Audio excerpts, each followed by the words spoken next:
their decaying hands nearly brushing their ankles. They burst through a door at the top, escaping into the dense, dark woods behind the factory. But the forest wasn't safe either. As they ran deeper into the woods, the number of zombies increased. Rotten bodies emerged from behind trees, their growls and tortured moans filling the air. It was as if the curse of the factory had spread into the heart of the forest. Zombies were surrounding them on all sides. Khan, Elif, and Surat were gasping for breath, running deeper into the woods. But the horde was closing in fast. Rotting hands, cold breath, and guttural sounds grew nearer with every step. Khan suddenly tripped and fell, and the zombies were about to pounce when a terrifying scream echoed from the depths of the forest. The zombies froze, as if something scared them, then began retreating as if fleeing from something more sinister.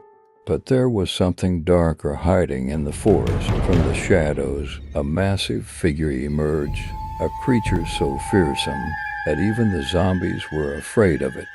The darkness held an ancient evil, something far worse than the undead. The friends realized that they weren't just running from zombies, they were trying to escape something older and far more horrifying. The forest concealed a mystery far greater than they ever imagined, and as their screams echoed through the trees, it became clear that the zombies were not the most terrifying thing lurking in the night. The dense forest surrounding the village of Ashburn seemed almost alive at night, with a magical quality that made it seem like the most wonderful place on earth.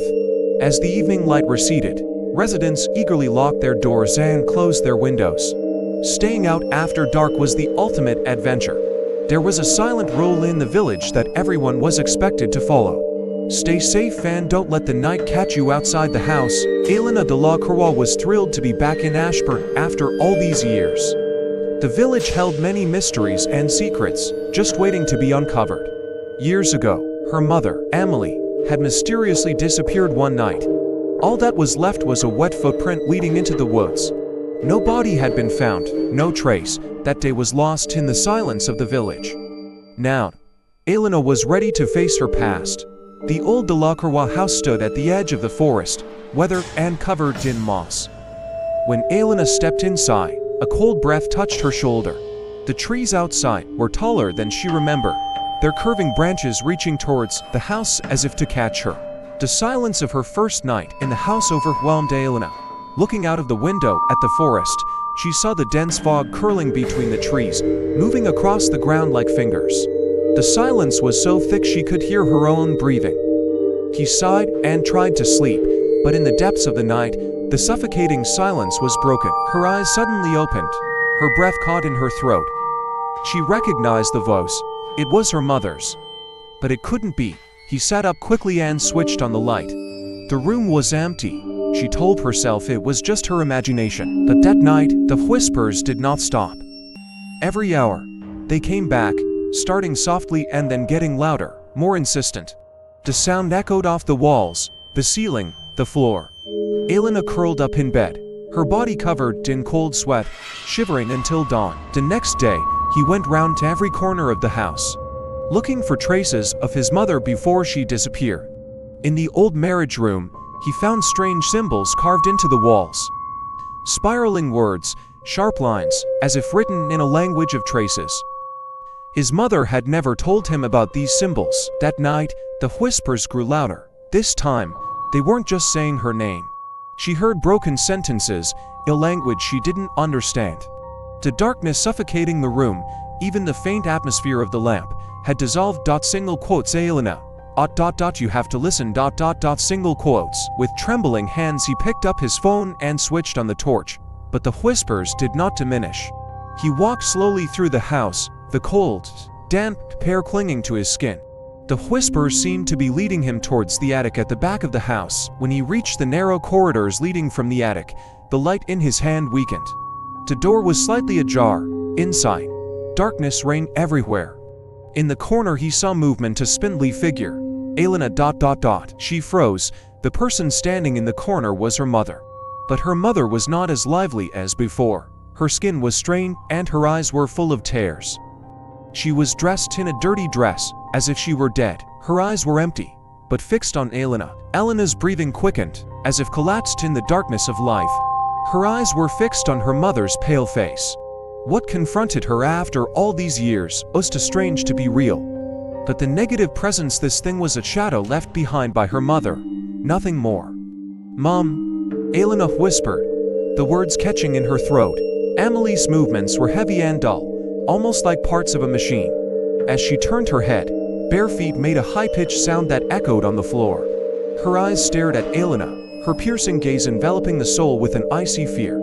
Elena ... Amelie whispered, her voice almost a reflection from the depths of the tomb. "I'm still here." An indescribable chill ran through Elena. It was not the warm, protective voice of her mother.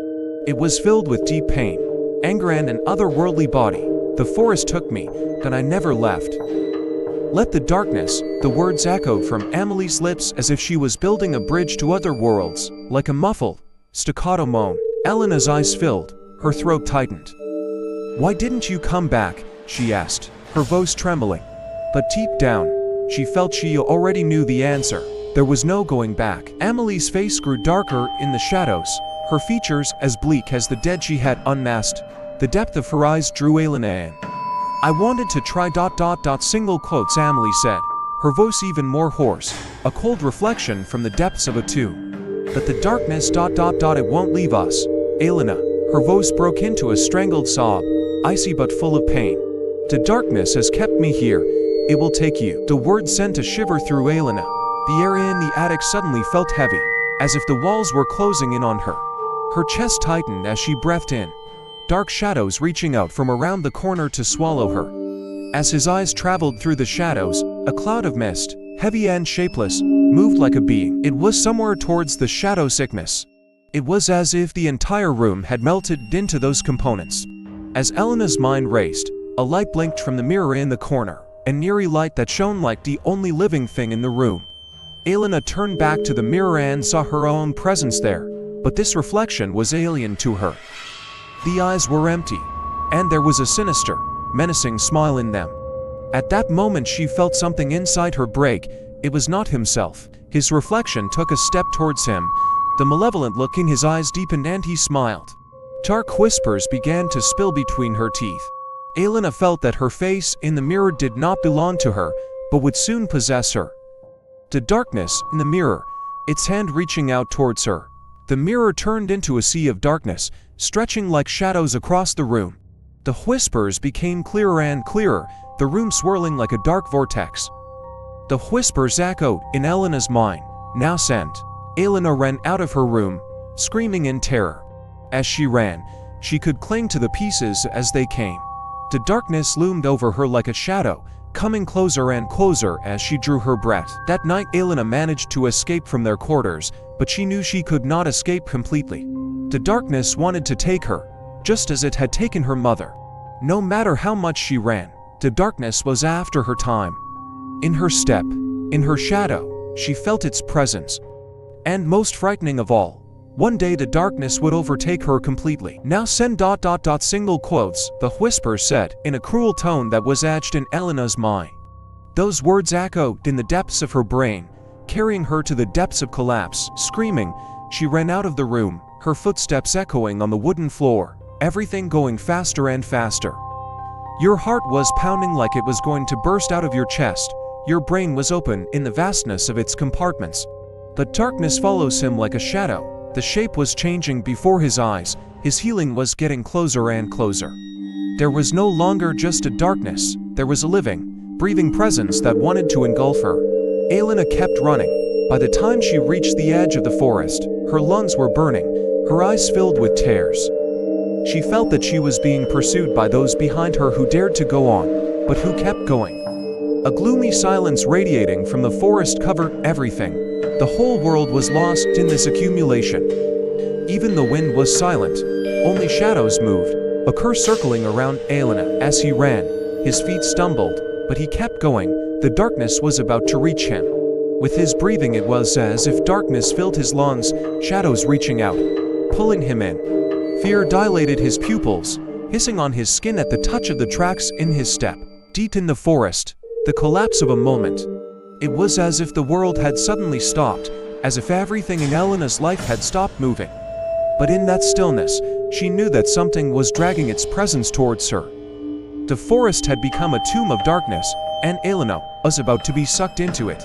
All that was left was to remain in the darkness.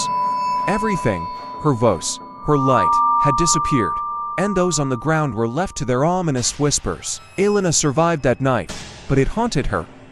The darkness wanted to take her the same way it took her mother. No matter how far she ran, no matter how far she traveled, the darkness was always after her. It had become her shadow, a being that followed her step by step, patiently waiting for its time. We are preparing to set out one day to absorb it completely. Elena may have survived that dark night, but she did not leave their souls after that day. The darkness was with her every step, every breath. Echoing in whispers, lurking in shadows, the darkness lived to finally overtake her. With each passing day, it grew deeper and deeper inside Elena, patiently plotting, waiting for the right moment for the dark night to return one day. When that day came, Elena's soul was fighting to surrender completely to the darkness, but the battle was becoming more and more difficult with the growth in her body. The darkness was waiting for Elena's moment of weakness. It was impatiently biding its time to wait for her. Bedtime should have been a happy moment for a tired child. For me, it was nothing short of a nightmare. Some kids complain about going to bed without being able to watch TV or play games. But for me, the night was a complete nightmare. In the back of my mind, it's still. As a physics major, I can't explain exactly what happened to me, but I can tell you that I felt the fear. It was the greatest fear I've ever felt in my life. Nothing can equal it. I'll tell you as much as I can now. I don't remember exactly when it started, but I think my anxiety about falling asleep started when I got my own room.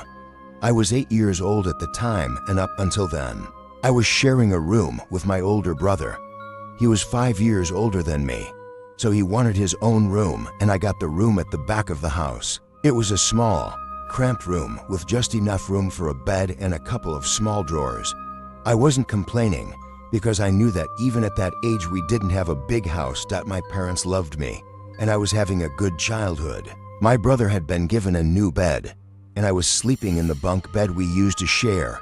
And although I was a little afraid of sleeping on my own, the idea of sleeping in the top bunk excited me. I sat up in bed and looked down at my toys scattered on the green carpet below. As I looked down at my toys, my eyes drifted to the bunk below. It was as if something was trying to escape my eyes. When I realized that there was nothing on the bunk below, I pulled my duvet over me and fell asleep with the reassurance of the TV my father was watching from downstairs. When you wake up from a deep sleep to something moving, it takes you a few seconds to realize what it is. When the fog of sleep lifts, everything becomes clear. Something was moving. There was no doubt about it. At first I didn't know what it was. Everything was dark, almost pitch black. Two thoughts immediately formed in my mind. The first was that my parents were in bed because there was no sound or light. The second thought turned into a sound, the sound that woke me up. When the last of the sleeping nets in my mind had disappeared, the sound was recognizable. The bed beneath me creaked, as if someone was searching for a comfortable position. I wondered if the sound was something I had imagined, or if my cat was trying to sleep on the bed below me. I looked at my door, and it was closed. Maybe my cat had come in when my mom opened the door to check on me. Yes, it must have been. I turned my face to the wall and tried to go to sleep. As soon as I turned over, the noise downstairs stopped. I think I had disturbed my cat, but I quickly realized that the visitor downstairs was something more insidious than my cat. Suddenly, the thing downstairs started to toss and turn like crazy, as if someone was throwing a tantrum. Fear gripped me. My eyes widened with fear and started to get wet. I cried. I called my mom, like any little kid would. There was movement at the other end of the house. After I shouted, the thing downstairs went crazy and shook the bed like an earthquake. Instead of going downstairs, I stayed in bed. It seemed like an eternity waiting for them. The door finally opened, and the bed downstairs was completely empty. My mother was trying to calm me down while I was crying. I couldn't tell my mother what I was afraid of because of fear. I had a feeling that if I mentioned her, she would come back. My mom slept in the bed downstairs and said she would stay there until morning, but I hardly slept at all that night. The next morning I wanted to go everywhere, but that room. It was a Saturday morning. I was playing in the garden with my friends. There were lots of bushes and tall trees in the garden. So we felt like we were having an adventure on an exotic island. As I was playing with my friends, my eyes drifted to the window of my room. It was as if he was watching me in the morning. When I was alone at night, he would get angry and give me nightmares. It may sound strange, but when they put me back in the room, I didn't object. I had no proof anyway. I climbed into my bunk upstairs and went to bed. At night, as I lay motionless with fear, suddenly my heartbeat quickened. There was another crunching sound coming from downstairs, and this time a thought started running through my mind. A ghost. Soon the crunching downstairs gave way to breathing. I could imagine his chest rising and falling. The house was quiet again. The breathing continued. I wanted him to leave. I wanted him to leave me alone. I lay there in silence. What did he want? Then something happened that really scared me. He moved. It was different from the way he had moved before. Like an animal, undoubtedly. I felt him sit up in bed. There were only a few boards between us. His breathing became faster. I was lying there, my eyes filled with tears. My throat began to burn. I couldn't describe the fear. I didn't think such fear existed. But I was wrong. I wondered what he looked like. I was trying hard not to let him know I was awake. He began to touch the board that separated the two beds. Then with great force, he hit the wood. I started crying. My mom came again and hugged me. She asked me what happened. I said the same thing. Nightmare. Every night I would wake up to the crunching of the bed. The bed would shake like crazy. It would stop when my mom came home, and every night my mom would sleep downstairs, not knowing what was going on. Most nights I called in sick and stayed with my parents. I didn't want to be alone with this thing at night. For some reason, it never came out when my mother was with me. The same could be said for my father. But it was very difficult to wake him from his sleep. After a few months, I got used to my night visitor. Don't think of it as a friendship. I just accepted him. The days would get harder. My grandfather was sick. He was going to die. My mother was going to live with him. That day I ran home and put all my things on the bed downstairs. I didn't want him to come there. When it got dark, I lay in bed, knowing my mother wasn't home. I didn't know what to do. I didn't know what to do. My only plan was to get the cross from the jewelry box. Even though my family wasn't that religious, I believed in God and I knew He would protect me. As I held the cross under my covers, I hoped I wouldn't wake up until morning. Unfortunately, this night was the scariest. I woke slowly. The room was dark. There was no sound. No breathing, no creaking, nothing. The room seemed empty, lifeless, but not empty. The night visitor was not in the lower bed. He was in my bed. I opened my mouth to scream, but I couldn't say anything. I stood still. If I couldn't scream, he mustn't know I was awake. I couldn't see him, but I could feel him. He was at the end of my duvet. I'll never forget the weight I felt. If it were summer, there would be some light, but in winter there's no light at all. So I was lying in pitch darkness. Sometimes fear takes you prisoner. Pure fear. I had to get out of bed. Just then I remembered the crucifix in my hand, but it was gone. Either it had fallen down or, I don't even want to think about it, it had been taken away. Without the cross, all hope was lost. Even at that age, I knew about death and I was afraid. If I stayed in bed, I'd die. I had to run. But what if he was faster than me? Could I get down without disturbing him? When I tried to sit up and realized he wasn't moving, strange thoughts came to me. What if he was asleep? Maybe he was playing with me. Maybe he was waiting for me to wake up, like an animal catching its prey. I tried to breathe as slowly as I could. With all my courage, I slowly started to lift the duvet off me. Just then my hand hit her. He didn't do anything. He was dead.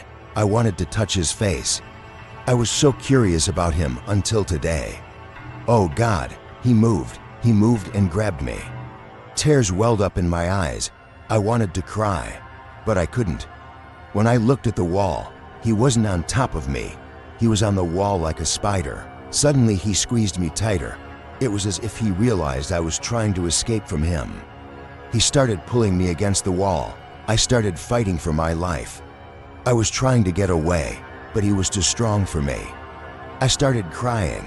I started screaming, but no one came. I realized why he was trying to take me right away. It was dawn. He pulled me quickly to his chest. I felt his breath.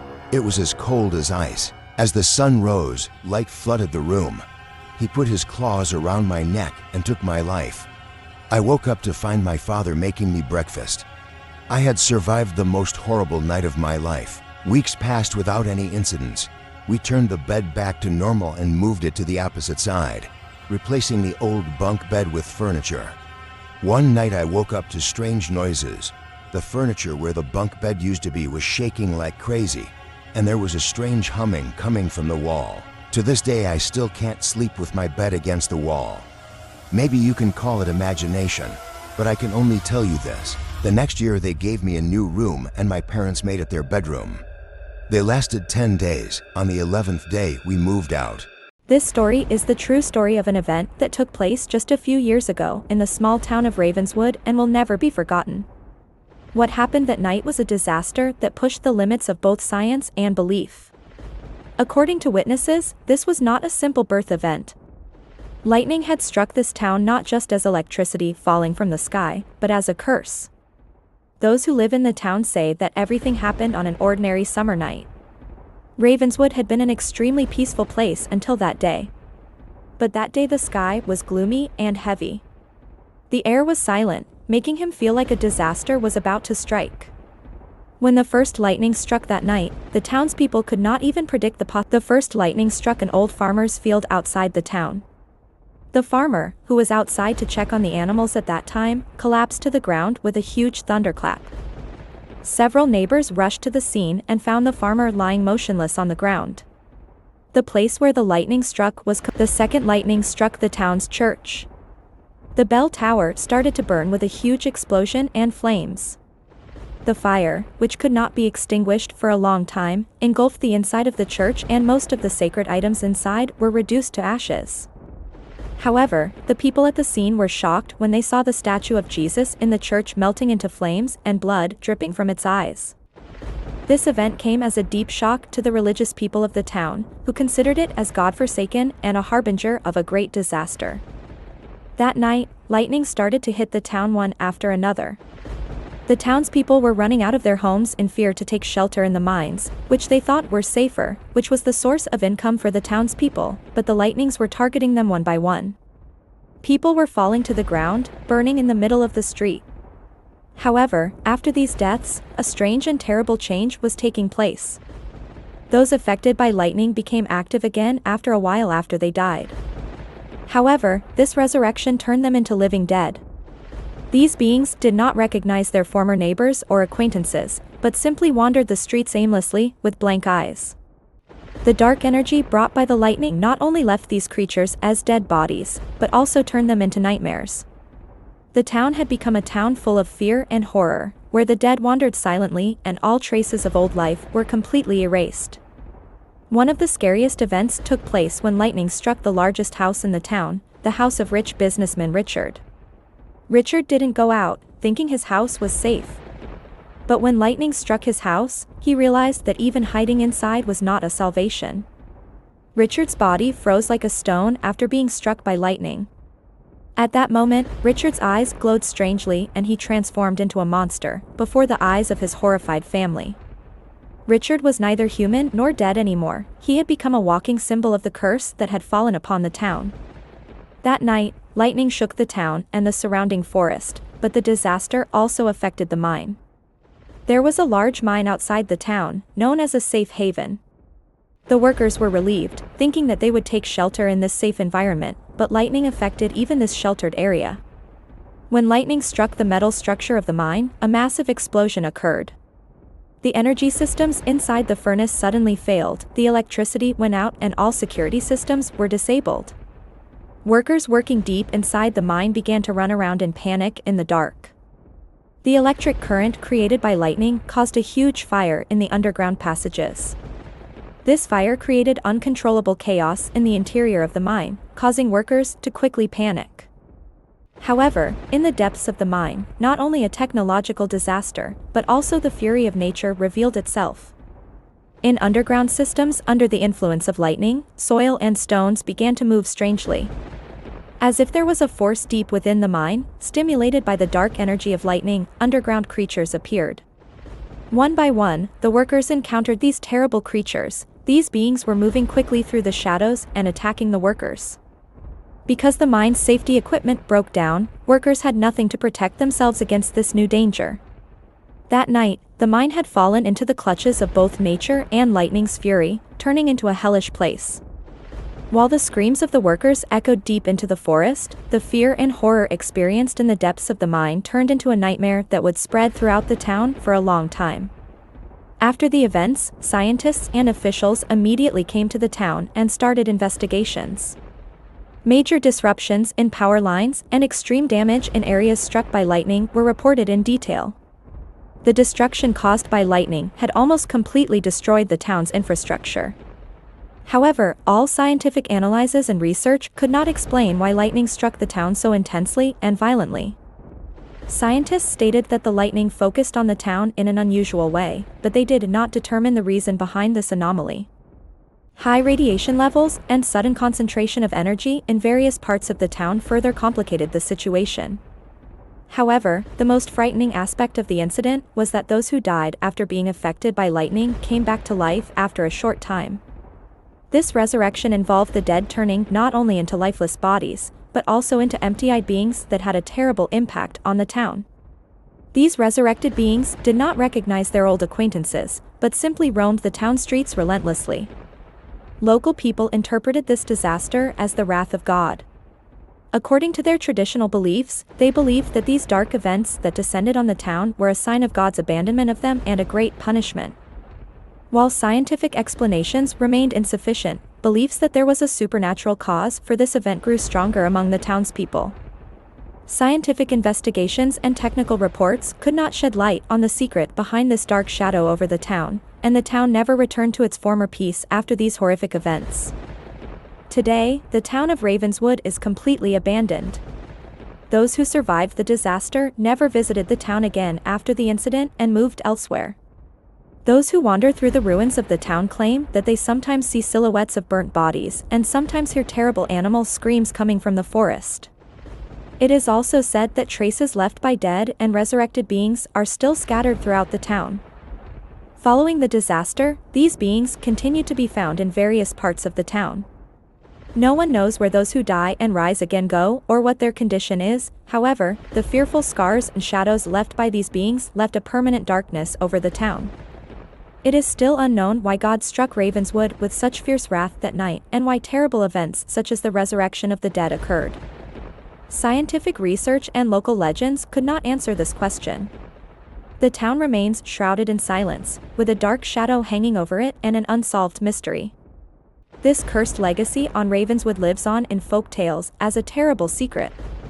This event was much more than an ordinary lightning storm. Ravenswood will never return to normal after the horrific events. In addition to the destruction caused by lightning, the fear of dying and resurrecting beings has cast a dark shadow over the town. The town fell silent after these cursed events, and the traces of God's wrath seem to remain in that town forever. Every day, a new secret is added to these dark events and terrifying traces. Those who wander the ruins of Ravenswood can sense not only the horrors of the past, but also these lasting scars left by God's wrath. The town is etched in history as the remnants of a forgotten curse and an unsolved mystery.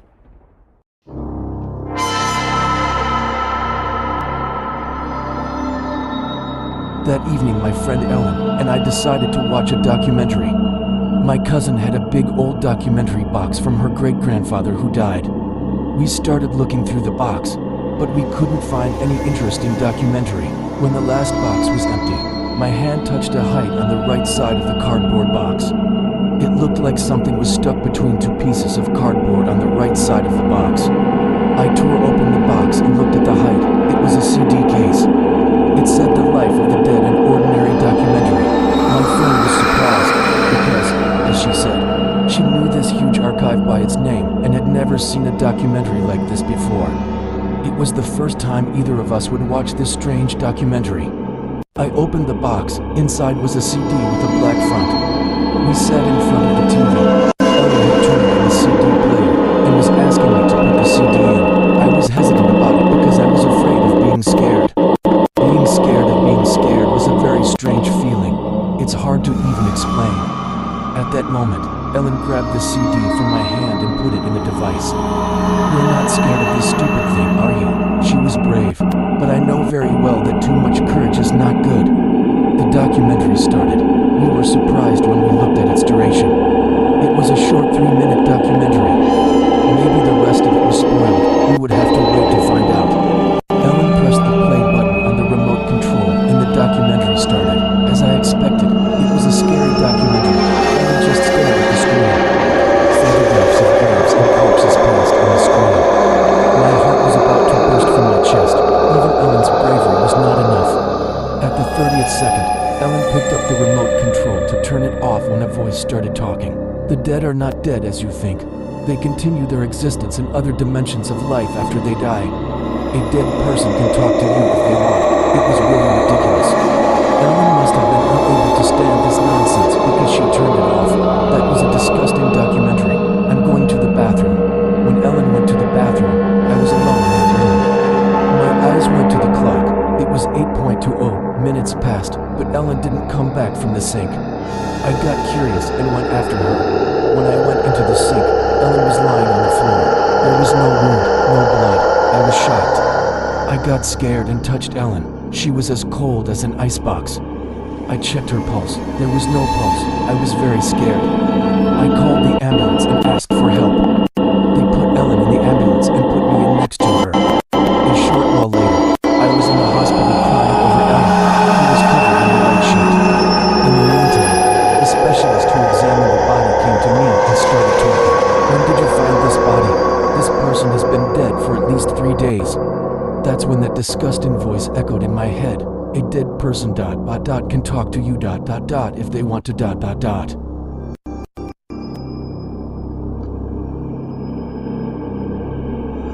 On February 19, 2013, Elise Lam, a 21-year-old Canadian tourist, was found dead in the Cecil Hotel's water tanker. Her death was discovered when hotel guests noticed that the water was cloudy and tasted strange. The body had been there for 3 weeks.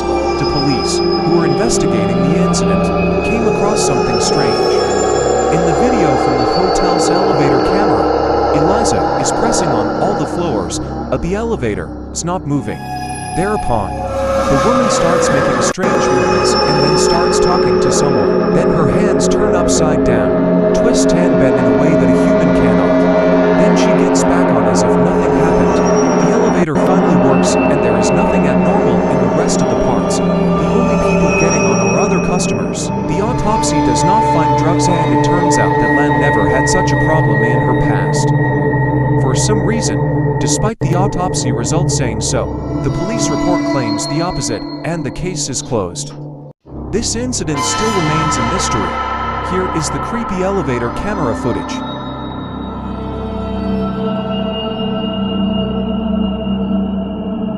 The magnificently made holiday plans, the sweet and perfectly constructed childish dreams. Maybe all for a little happiness, maybe all to escape from the mundanity of normal life and hide in a corner. But if you light a candle and put it in front of you, you can see the candle. If you blow out the candle, you can't see it, but you know it is still in front of you. What I just told you is exactly the same as this candle example. I don't know what people think about their personal ideas and the worlds they create in their own minds, but these are the things that flow through my tiny mind, my friends. And I had already planned my sweet dreams, and even taken them to the next level and started living them. I had arranged a 2-week holiday with my girlfriend at a cute and tiny hotel. In fact, I understood that this was an offer that could not be rejected, partly because the price suited me. It was Monday, May 22nd. I had one of my favorite novels, Go Where Your Heart Takes You.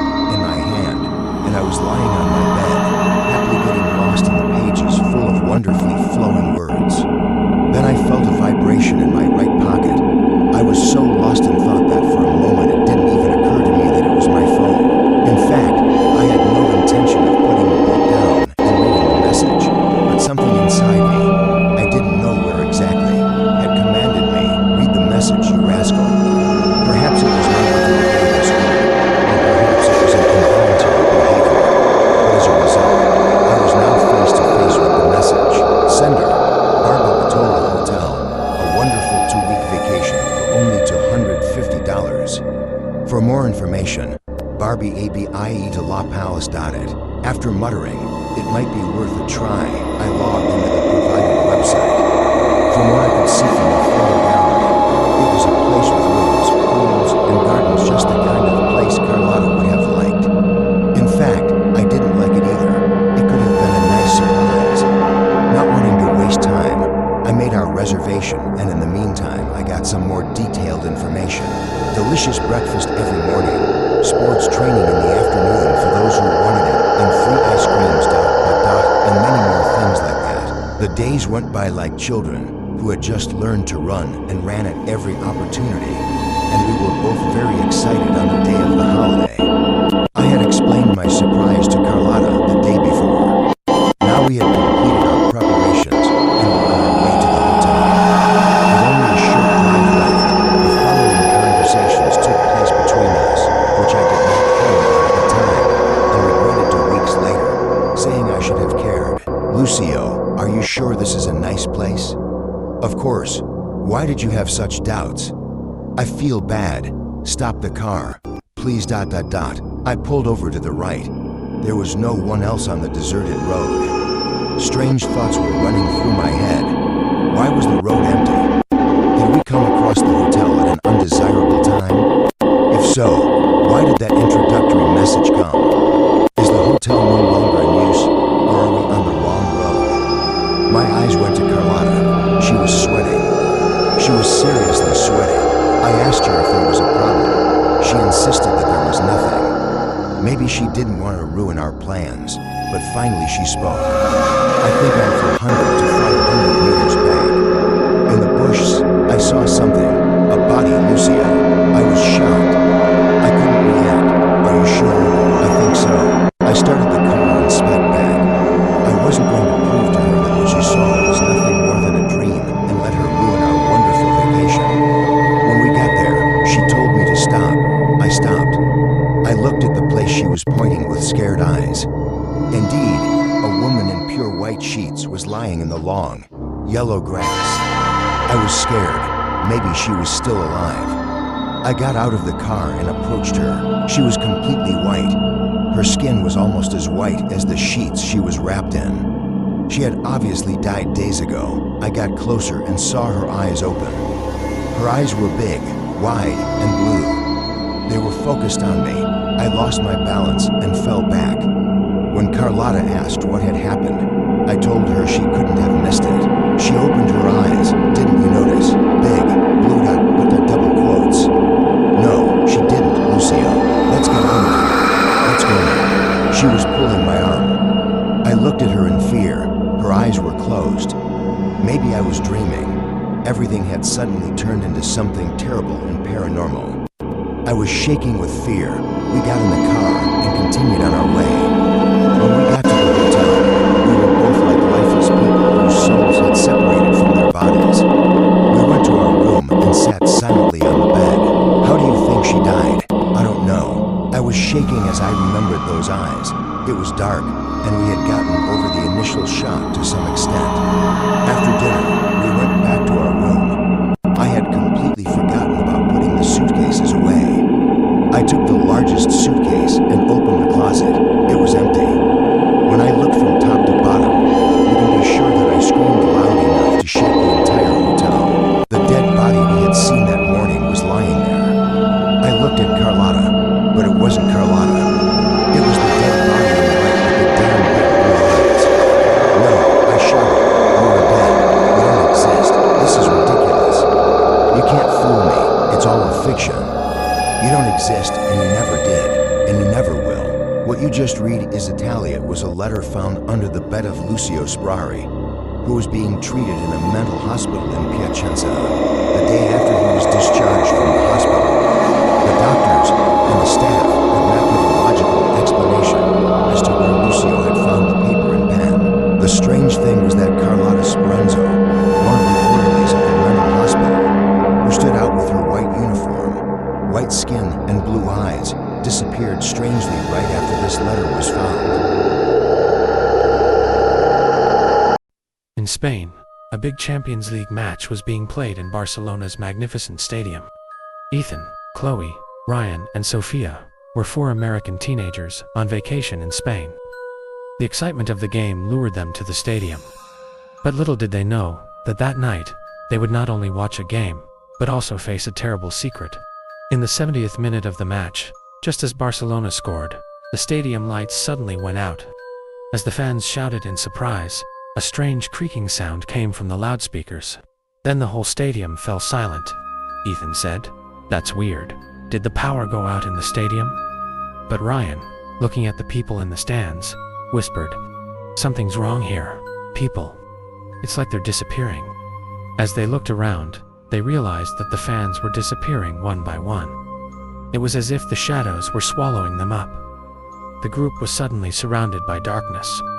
They started to climb down the stands, holding on to each other, looking for an exit. However, the doors were locked. They had to go out onto the pitch. In the center of the field, a huge symbol appeared on the ground, an inverted star. In the center of the star was a sentence written in old Spanish letters, "Leave your souls tonight." Suddenly, long black shadows emerged from the ground and came after them. Screaming, they managed to escape the stadium, but when they came out, they realized it was a school in their own country. "How can this be?" shouted Chloe. This was Sophia's old high school in America. The windows of the school were broken, and a strange light poured in. As they debated whether or not to go in, the school's front door opened by itself. When they entered, the hallways were quiet, but there were photos of former students on the walls. One showed Sophia's face, but the date underneath was misspelled. Sophia Carter, death, 2019. Sophia touched the photo in fear, but at that moment the bell rang, and all the doors started slamming. "We have to get out of here," shouted Ryan. But suddenly dark shadows emerged from the classrooms and moved towards them. They ran down the hallway and found themselves in front of an elevator. They opened the door and they all jumped into the elevator. Sophia touched the door in fear, but at that moment the bell rang and all the doors started slamming. "We have to get out of here," shouted Ryan. But suddenly, dark shadows emerged from the classrooms and moved towards them. They ran down the hallway and found themselves in front of an elevator. They opened the door and they all jumped into the elevator. Ethan stepped forward and shouted, "Tell us what you want." But the man suddenly disappeared. The lobby suddenly turned into an old hospital. There were rotting beds everywhere. The ceiling lights were broken and the walls bore a message written in blood. "You cannot escape this room." When they heard a scream, they saw a nurse coming towards them. The nurse had no eyes and was holding a rusty saw. The group noticed another door to the room and immediately ran in that direction. This time they found themselves in an abandoned apartment. Blood oozed from the walls of the apartment, and in the center of the room, on the floor, the following sentence stood out: "Surrender your souls, or the shadows will take you." Suddenly all the lights went out, and whispers rose from everywhere. "Do not run. There is no escape. You are with us now." Finally, the group decided to leave through the window of the apartment. But outside the window, there was endless darkness. When Chloe stepped outside, she disappeared into the darkness and disappeared. Ethan, Ryan, and Sophia ran screaming to the other side. But every time they opened the door, they found themselves in the same room. Finally, one day they saw the light. They ran to the light, and when they opened their eyes, they were in the stadium in Barcelona. But this time, the stands were empty, and there were only 4 tombstones in the center of the pitch. On them were the words, "Ethan, Chloe, Ryan, Sophia. Their souls are lost forever." They never left the stadium again. Passers-by around the stadium at midnight still whisper of shadows.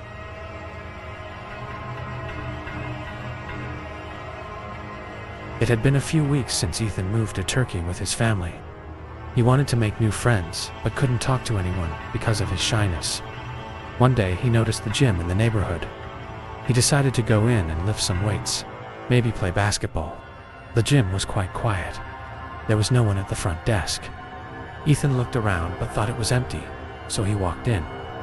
Just then he saw an old soccer ball in a corner. The ball looked strange.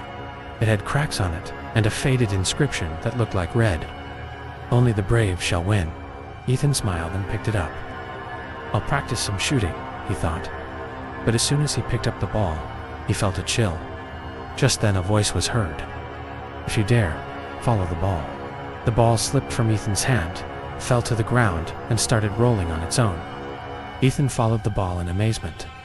The ball rolled out of the gymnasium and onto a nearby AstroTurf field.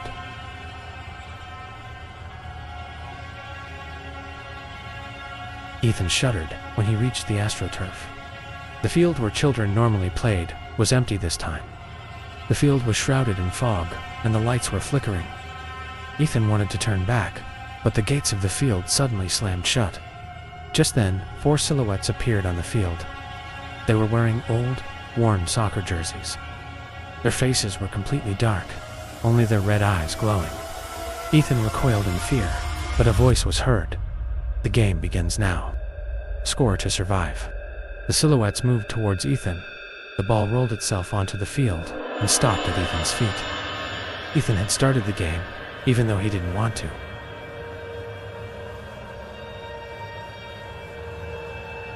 The silhouettes were incredibly fast. No matter how hard Ethan tried, he had trouble controlling the ball. Each time the opponents snatched the ball, the fog grew thicker, their dark silhouettes more frightening. Ethan was scared but refused to give up. He saw an opportunity and kicked the ball with all his might. But the ball hit the post and bounced back. The silhouettes came closer and closer to Ethan. That's when he heard a voice, like it was coming from inside. One last chance. Summoning the last of his strength, he controlled the ball again. He ran towards the goal, past the 3 players in front of him. The goalkeeper was looking at him with bright red eyes. Ethan closed his eyes and shot with all his might.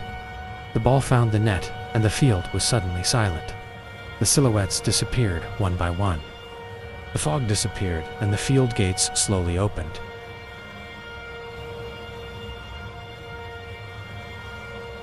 Ethan went outside and took a deep breath. But when he looked back, he realized the ball wasn't on the field. When he returned home that night, he didn't tell anyone what had happened. But the next time he walked across that AstroTurf field, he always felt a strange chill run through him. He had one, but he never found out what he had left on the field.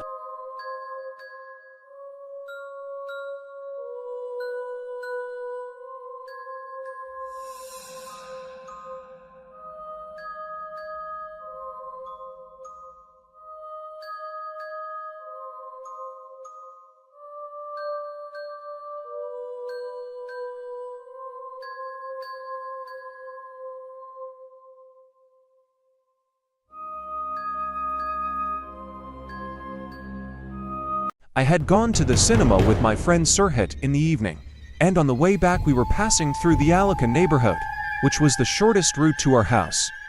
For some reason, not a single light was on in the neighborhood. We started walking quickly. I had a different feeling inside me. When we got to the middle of the street, I heard a growl. At first I thought my mind was playing tricks on me, but later Sirhat told me that he heard the same sound. We were running now and a shadow passed 10 meters away from us. I took my pocket knife out of my pocket and said, "Who are you?" Instead of an answer, I heard a low growl. Sirhat started to cry, of course, so did I. Thought of turning on the light of our cell phones, but for some reason both of our batteries were 0, which was impossible because our batteries had dropped while we were leaving the house and we hadn't even looked at our phones where we went. The shadow was approaching us growling. At that moment a man appeared behind us and knocked the shadow in front of us to the ground with his gun. The man approached us and said, "What are you doing here?" Sirhat and I said, "We were going home at the same time." The man said, "You shouldn't be here because zombies are starting to take over the world from here." Sirhat and I said, "Zombies?" At the same time, the man said, "Yes, they came to this exact area from another galaxy tonight." Sirhat said, "I fainted at that moment. When I woke up it was morning and I was at home. When I went to the living room, the man and Sirhat were having a deep conversation. There were thousands of growls coming from outside. Later, I joined the conversation. The name of the man who saved us was Barak. When I asked about the current situation, the zombies were taking over 50 people in an hour on average.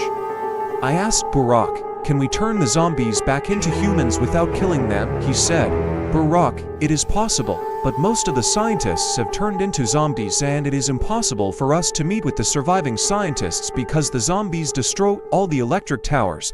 When I asked, "So are there zombies in other countries too?" But is it just in our country? He said.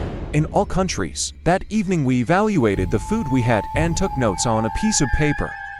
After writing everything down, we went out and started looking for a shopping mall. Luckily, there was one near our house. When we left the house, we saw an armored vehicle on the corner of the street. It turned out that the armored vehicle belonged to Barack. It was the first time I had ever been in an armored vehicle. The interior of the car was beautiful, and the best part was that there was an ammunition depot and hundreds of weapons inside. I said, "Brother, what are you?" Then Barack started telling us about his life. He used to be a major in the army and later retired because he was injured, but he was still participating in operations, so they gave him this vehicle. When we arrived at the shopping mall, we went into the market section and filled bags with everything we could find. This was the first time in my life that I had bought hundreds of things from the market. After looting the shopping mall, we came home and started trying to generate electricity. And we finally succeeded. When we turned on the TV, we realized that other survivors were generating electricity like us. We heard on the news that the survivors were being gathered and taken to shelters in certain places. In the next news, we heard that a large shelter had been built underground. This was good news, but we had no intention of going to that underground shelter, so we turned off the TV. Barack said, "What we need to do now is find something to turn the zombies back into humans without killing them." While Barack was having breakfast in the morning, he said, "How about we meet other people?" Sirhat and I said, "Okay," because we hadn't seen anyone other than ourselves for a long time. After having breakfast, we set off. The road was very quiet except for the zombies passing by. Finally, we came to a shelter and went inside. When we entered, there were two guards waiting for us at the door. Both of them said at the same time, "Who are you?"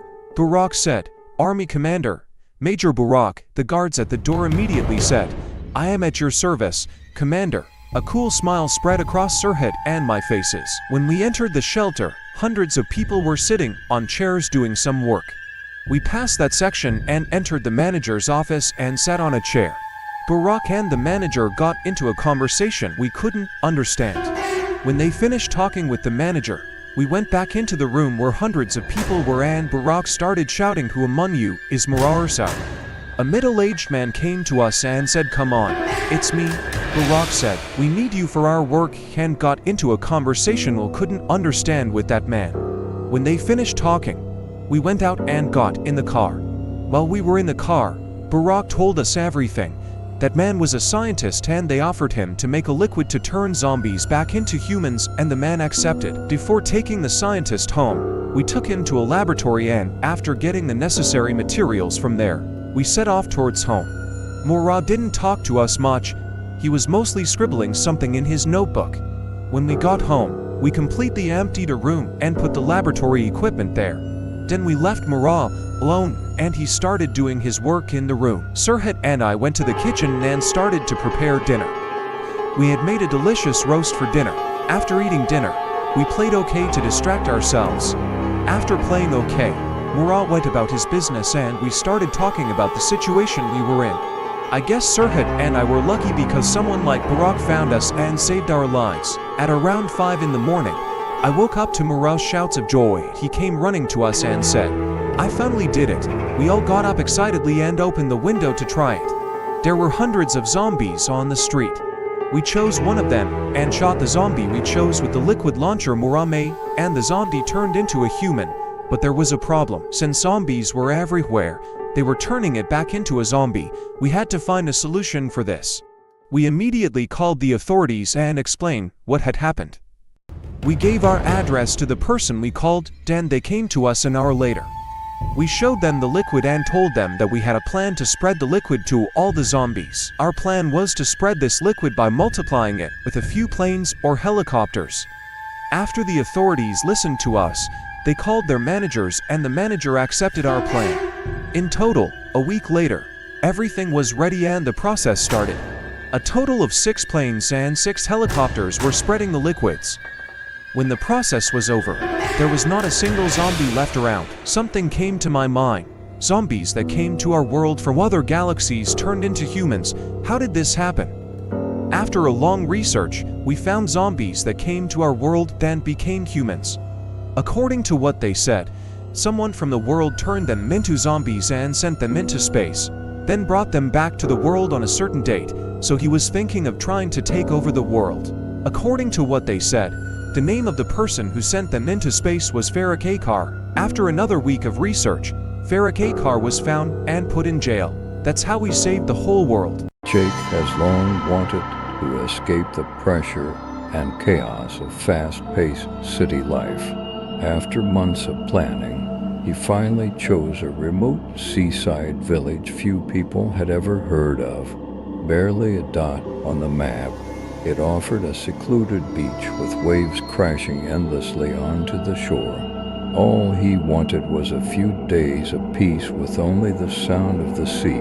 He arrived late in the afternoon. The beach in front of it was wide and empty of people. A light breeze was dragging the sand, and the waves it formed seemed to be whispering vague secrets. As Jake wandered along the deserted shore, he noticed a ruined lighthouse above the shoreline. On his way to the lighthouse, he saw a dilapidated, uninhabitable hut. When he approached the hut, a faded sign, barely legible in the setting sun, read, "Residence of the old lighthouse keeper." There was something eerie yet intriguing about the hut. The door was slightly ajar, as if inviting him in. Jake felt a curious tug and stepped inside without thinking. The air was filled with dust and neglect. The wooden floors creaked under his weight, and cobwebs covered the corners of the room. On an old, dilapidated table, there was a notebook with yellow pages open in the middle. Jake took a notebook and started reading. The diary described the strange fate of the lighthouse keepers who once lived there. Each had vanished without a trace, leaving behind only vague and frightening legends. It described how the soothing sound of waves at sea had turned into something more sinister, and eerie whisper that echoed throughout the night. Those wandering the beach in the dark were never seen again. The last part of the notebook was scrawled in bold handwriting. "If you hear the call of the waves at night, do not answer." Jake felt a shiver run up his spine as he read the notebook. He forced himself to laugh, trying to shake off the feeling of discomfort. "It's just an old ghost story," he muttered to himself. Still, despite his attempts to rationalize it, a strange tension settled in his chest. When he looked outside, he noticed that the sun had already set, casting long shadows on the beach. He decided to clear his mind by walking along the shore, hoping the fresh air would calm his nerves. When he approached the lighthouse, night had completely taken over him. Its faint, flickering light was hardly comforting in the vast darkness. The sound of the waves intensified as Jake got closer, but there was something unnerving about it. The rhythmic crashing of the water had taken on an unnatural quality, almost like the murmur of distant voices. As he tried to listen, he could have sworn the sea was calling his name. He stopped and looked towards the ocean.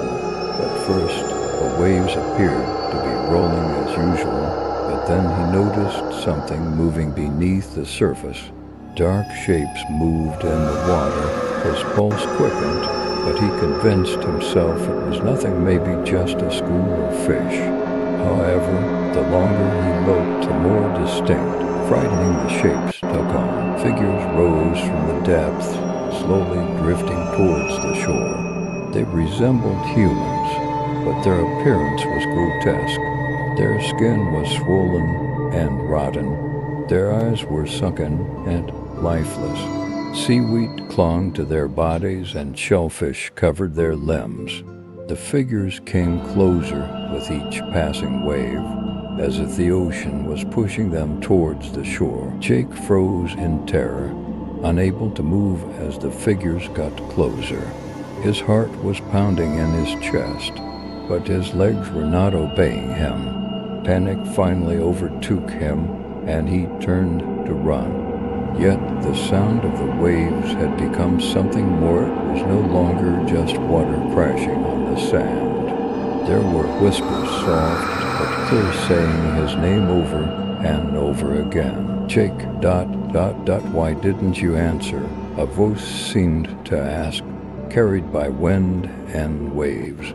The voice sounded familiar, but distorted in a way that made his skin tingle. He ran towards the hut, hoping to escape whatever horror was happening. But the beach had changed. The once peaceful shoreline was now littered with rotting figures drifting out of the water. They moved slowly, but inexorably, their dead eyes fixed on him, gasping for air. Jake stumbled as he ran, tripping over something buried in the sand. He crashed to the ground and looked down in horror to see a withered, rotting hand reaching out of the ground. He crawled backwards, barely managing to free himself as the hand retreated. But now he knew these creatures weren't just in the water. They were everywhere. His mind was racing. Lighthouse. Could it provide security? He looked towards her, but at that moment the light from the tower flickered and went out. Complete darkness covered the beach. The only sounds were the crawling movements of the undead approaching him, and eerie whispers echoing everywhere. Desperate, Jake returned to the sea, only to find it littered with dozens of rotting corpses, their faces twisted into grotesque shapes. They stared at him from the shore, seaweed and algae hanging from his bones. They moved forward slowly, the water rising behind them as if pulling them forward. The whispers grew louder. Jake felt their cold breath on his neck. He knew now that these were not just echoes of past tragedies. These were the voices of those who answered the call of the sea, and now it was his turn. With one last burst of energy, Jake tried to escape, but it was too late. Cold, rotting fingers wrapped around his ankles and pulled him toward the water. His breath caught in his throat as death's icy grip tightened around him. He opened his mouth to scream, but no sound came out. The waves passed over him and dragged him into the black abyss. The last thing he saw before the darkness swallowed him were pale, lifeless faces watching him from beneath the waves. The next morning, the beach was calm once again. Several fishermen were cruising the shoreline looking for a man who had gone missing during the night. All they found were footprints in the sand leading into the water. The footprints ended in the sea, and the beach remained silent as always, as if nothing had happened.